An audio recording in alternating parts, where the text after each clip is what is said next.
నా పేరు నారి శ్రీనివాసరావు అండి. నేను 3 ఎకరాల 21 సెంటు భూమి పూలింగ్కి 2014-15లో ఇచ్చిన రైతునండి. సూచినంత ఇదిలో పనులు సాగుతున్నాయండి.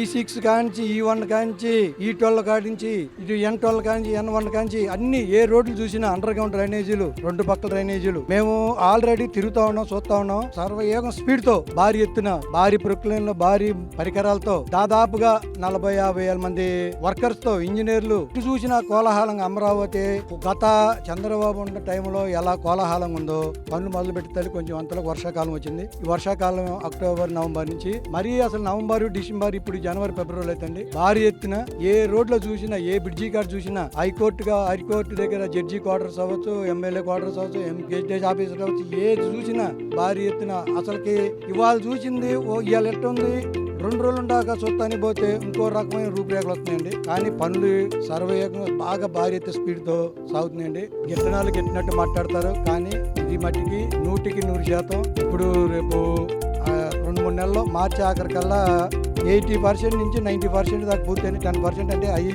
ఇప్పుడు కరెంట్ అయినా, డ్రైనేజ్ అయినా, చిన్న చిన్న పనులు ఈ 2-3 నెలల్లో కంప్లీట్ అయ్యి ఎవరి వాళ్ళకి అప్పచెప్తారు. అప్పచెప్తే ఇక్కడ ఉద్యోగస్తులు కానీ, ఆఫీసర్లు కానీ అందరూ వచ్చి ఉంటే అమరావతి ఇంకో రకంగా స్పీడ్తో దూసుకుపోతుందని అనుకుంటున్నాను.